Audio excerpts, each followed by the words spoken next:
Hello, everybody. Welcome to Late Night Football. Welcome to our match reaction show. It's finished. Manchester United 1, FC Kopenhagen nil. And I mean, it's the night of the redeemed, isn't it? It's redemption stories all around. Maguire scored. Christian Eriksen, put in an absolutely barnstorming performance. I thought he was my man of the match. There will be a lot of headlines for two players.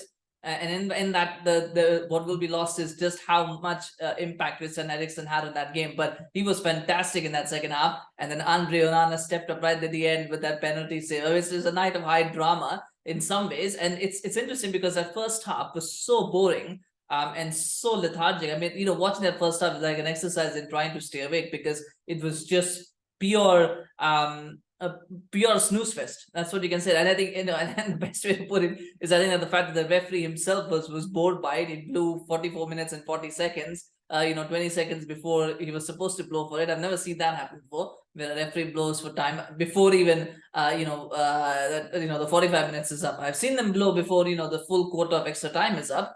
I've never seen them blow before the full quarter of normal time is up. And he did that there, at 44 because it was so boring. And I think part of the problem was the shape. I think, that 4-2-3-1 doesn't work. I think this is just the reality that 4-2-3-1 doesn't work. I think Bruno Fernandes is an 8, doesn't work. McTominay is a 10, it doesn't work. He's not a number 10. His best position is as a second striker. So if you play McTominay, you have to play a 4-4-2. The problem is when you play a 4-4-2, you can't play Bruno and Amrabat as your two midfielders because that's just asking for trouble because neither of them, it seems, have that dynamism in the passing to make things happen. I've been very, very disappointed with Sofyan Amrabat. I have to say that. I think, he came in with a lot of hype, a lot of, there were a lot of videos being shared about what he did at the World Cup, came in with a lot of, fanfare, but he really hasn't been that good. And I mean, I know he has a role to play. I just don't think, I think he's just, a more fitter Sabitzer at this point, somebody who's got, a skill set and will do a job, but he's not someone who's going to take Manchester United to the next level. So I hope they don't, at this point in time, I hope they don't make his loan move permanent because he has shown me nothing to suggest that he's going to be anything, like the kind of player that United thought they were getting. But that being said, Ten Hag, I think there would have been a lot of questions at halftime over Ten Hag, what is he trying to do? What's happening? The headlines were being written by me as well. I was like, this is Ten Hag is sleepwalking towards the sack. That's what I was thinking that was happening because there was just nothing. There was no inspiration. There was nothing happening. And there are lots of theories as to why that is the case. But I felt at that point that even, that this is not going to last much longer. And I still believe that, just because he's won today doesn't mean he's answered all the questions. And I do feel that there are concerns over Erik Ten Hag as to what he's trying to do and what he's trying to achieve. But what I will say is that you have to give credit where it's due. He made that big call. He made that call to bring in Christian Eriksen in place of Sofyan Amrabat. Now that was the call that could have backfired spectacularly because the midfield of Eriksen, McTominay, and Bruno is ripe for the picking. If Copenhagen had a little bit more quality, if they had a little bit more invention, if this was a team that was, not Copenhagen, but say if it was Bayern Munich, if it was Manchester City, maybe even Galatasaray, that midfield would have gotten exposed really, really badly. But credit to Erik Ten Hag, where he thought, I've got to go for the win, and I've got to bring on a player who's going to help me unlock this defense, but I can't take off a player, in Scott McTominay who's been scoring goals recently. I can't take off Bruno Fernandes, so I have to go and take off Sofyan Amrabat. And he did that, and the whole game changed in the second half. I think Eriksen ran that second half. He was absolutely excellent, got the assist for the goal. But even before that, the kind of passes that he was making, the kind of, freedom that he was affording to both McTominay and Bruno Fernandes to make those kind of goal scoring, or goal supporting runs was just brilliant, and he changed that game. And I know people will talk about Harry Maguire and how well he, and he took his goal well, and they'll talk about that, ad nauseum. Maguire's, he's not a donkey anymore, he's a great player. But that goal really is all about Christian Eriksen, because again, I always keep saying this about Harry Maguire whenever he scores headers. The only way Harry Maguire scores headers is if you put it right on his head in a position from where he's just got to, he's just got to get his head on and it will go into the goal. And again, this is what he does. He actually all he does is he gets his head onto the goal. I actually don't think he's trying to hit it towards the side corner. I think he's actually trying to go far corner, but he slips and it goes into the other side, because that's Harry Maguire. He has no direction on his headers. But if you get him in a position from where no matter what kind of contact he makes, it will go, as long as it's on target, it goes into the goal. Then you do get something. Then you do end up scoring. And I think that was all Eriksen. Really, the cross was brilliant. But still, credit to Harry Maguire. He made sure that he was in the right position at the right time, and made sure that he kept himself onside, which was also important. And he got a good header. And I thought he had an okay game. I'm not going to say he had defensively. I don't think he had an 8 out of 10 or 9 out of 10. I think he was a solid 6 defensively. I think the fact that he scored a goal bumps him up to a 7. But it wasn't necessarily a vintage world-class performance from Harry Maguire. It was a good performance, and I think that's I think that probably says a lot about Copenhagen as well. That they offered very little attacking threat. Right up till the end, I thought they could have done more. I mean, they had that shot with the event of the goal. Actually, they should have scored that one and made it 1-0 there. But I felt that they could have gotten Manchester United more. As I said, that midfield was a problem. Defensively, there was a problem. Reguilon looked a little bit off the pace, understandable because he's coming back from injury. Maguire is always Maguire. If you can really commit to yourself to it, he is a liability. So they could have made more of what was happening, but it's Copenhagen, right? That's why Copenhagen are Copenhagen, and it is an indictment to Manchester United that they won 1-0 when they probably should have won by more. But that's where Manchester United are at this point. They don't seem to be able to win by more than 1 goal. But then we come to the big dramatic moment towards the end of that game, and was that a penalty? I think the action warrants a penalty. I'm not sure if he actually catches Elyounoussi. I think it was Elyounoussi. I'm not sure if he catches him. If he does, then it's a penalty, but I'm not sure if he catches him. But the action that he makes of trying to get there. Now, I'm not saying that he didn't catch him. I'm saying that from the angles they kept showing me, I couldn't tell whether he caught him or not. He may very well have caught him. And if he did catch him, then it's a stonewall penalty. My issue with it is that I'm not sure if he actually catches him. And we don't get to see enough replays, and we don't get to hear the commentary of whether that is what's going on. So we don't know. The action that he does, that's a skill that sometimes influences people to go, right, he's caught him, and that's a penalty. So I'm going to assume that he did catch him, and therefore it should be a penalty. But if he didn't catch him, it shouldn't be a penalty. So it's difficult for me to judge on that first replay. But it's one of those where, again, the referee has given it. VAR is not going to overturn it. The only way VAR was going to overturn it if it was clear and obvious that McTominay had not caught Elyounoussi. Because there was no clear and obvious replays for me to see, I've got to say that the ref, that decision has to stand. But we got the big moment. Andre Onana has had 2 big errors in the last 2 games. And I thought the last couple of games, he's looked a lot more solid goalkeeping wise. I think he's made a few more saves.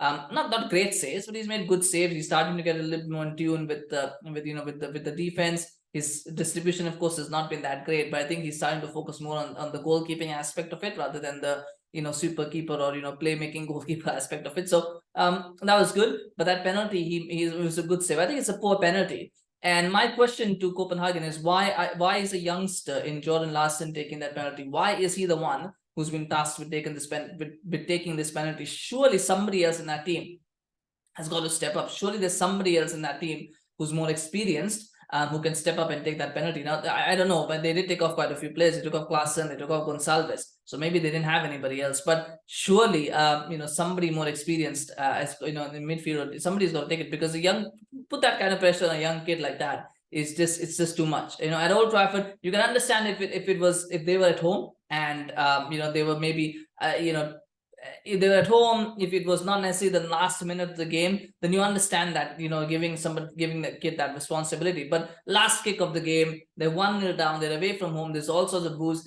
You don't want to be putting that kind of pressure on a kid like that. It's always asking for too much, and that was what the case was. So I'm not going to blame Larson for it, because he's young and he's got to learn from this, but somebody's got to the leadership has got to take responsibility. Why is there nobody else taking that responsibility of taking the penalty at that moment in time? Because a draw would have been a fantastic result for Copenhagen, and a draw would have been disaster for Manchester United. They needed to win this game, because if they'd drawn or even lost that game, they would have. You would have to say that they might not even qualify for the Europa League. Now, with this win, I'm not saying that they're going to finish second. I still think Galatasaray will have enough to finish second, because that win that they got at Old Trafford really puts them in a very, very strong position. But that being said, Copenhagen could have drawn this game, and then you go back home and you don't know what happens there. So, and also it gives them a lot of confidence going into that second game, knowing that Manchester United have to come at them and have to really get that win. So lots of things there that Copenhagen will rue. I think the fact that they missed that golden opportunity to get that late equalizer.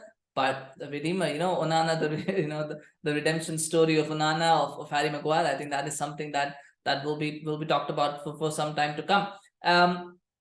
Does it answer a lot of questions? I don't think it does. I think for me, the game against Manchester Derby, and I'll do a prediction for that later, but I'm sure it's going to be a bloodbath. I can't see any scenario where Manchester United are going to win that game, because who starts that game? Who starts in midfield in that game? Do you start McTominay? I don't think he can start. He's now conceded 2 penalties in 2 games. You can't start a player like that. He's an absolute liability in midfield. He's not good enough as a number. He'll get you goals here and there, but he doesn't really offer much more than that. So you can't play a one-dimensional player, in that position of number 10. So it's probably going to be Eriksen, Amrabat, and Bruno, unless Casemiro is ready. Then you go Casemiro. Casemiro to start, but then do you play Amrabat next to him? Do you play Eriksen? I mean, there's all sort of questions. So I mean, I just don't see how Manchester United win that game. And I mean, it's going to be a bloodbath. I feel that one, but long term, I think this win will give them a little bit of confidence. I just don't see necessarily it being the sort of win where you go, right, Manchester United have now arrived this season.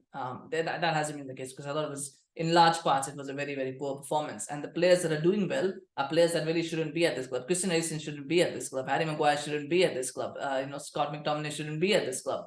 And that's a big problem. That is a massive problem when you have players like that are performing. Reguilon shouldn't be at this club either. So you've got these players that are doing well right now who shouldn't even be here. So it's a mess. It is a mess. But that being said, United got the 3 points. That is the most important thing at the end of the day. They needed the 3 points today. They've got it. And hopefully they can use that to build some confidence. Maybe Maguire will get some confidence from it. Onana will get some confidence from it. Eriksen will get some confidence from it. Maybe Bruno will do well as well. I mean, Marcus Rashford for me again. And one last thing that I will say about Marcus Rashford. I mean, another poor performance from him. It just doesn't look like it's happening for him. And I don't know how long Erik ten Hag is going to keep persisting with him, because. And the problem is, on the other side, Antony didn't have a good performance either. So you're kind of stuck with 2 wingers who are not doing that well. I honestly, it's difficult for me to think about what exactly do you do, because I think the clear plan is that Garnacho comes on in the 60th, 65th minute, and then he does some, goes after tight defenses. So I get that, but you need good players to start as well. You can't always keep relying on Garnacho to come on and do something. Like today, he had a chance to score a goal, but he didn't take it because he's young. He's going to have good games. He's going to have bad games. You can't lie. You need to rely on somebody like Marcus Rashford, who's, your star player. You made him your star player. And you're basically saying that you've got to go out and perform, and he's not doing it. So that's a massive question for me. I think Marcus Rashford needs to be dropped. I think Martial should start the next game at left wing. I would actually go with that. I would rather Garnacho start, but I think Garnacho is better right now off the bench. And I think maybe he shouldn't start the next game. Maybe he should. But I would be okay with him not starting the next game, but I don't think Rashford should start the next game. But anyway, that's a conversation for another time. Anyway, congratulations to Manchester United. Well done. Got the win. We ought to appreciate that. They don't come often. So we should appreciate it when they do come, especially when they come in that manner of, a late penalty that is saved. And, so we've got to take that. Do share your thoughts on this game. Maybe there's some things that I've said that you agree with. Maybe there are things you don't agree with. Maybe I'm being harsh on some players. I'm pretty sure there are players that I haven't talked about individual players, because it's such a weird game to talk about, because there were average performances, good performances, but then they got the win as well, and they were pretty poor in the first half, to be honest. So, but yeah, share your thoughts on the game, of course, and do remember to smash like on this video if you enjoyed it, and subscribe to our channel on YouTube. Follow us on Facebook, Twitter, Instagram. We'll be back with some more match reactions as well, so do subscribe and get notified as videos drop. Thank you so much for watching. We'll see you again soon. Bye bye.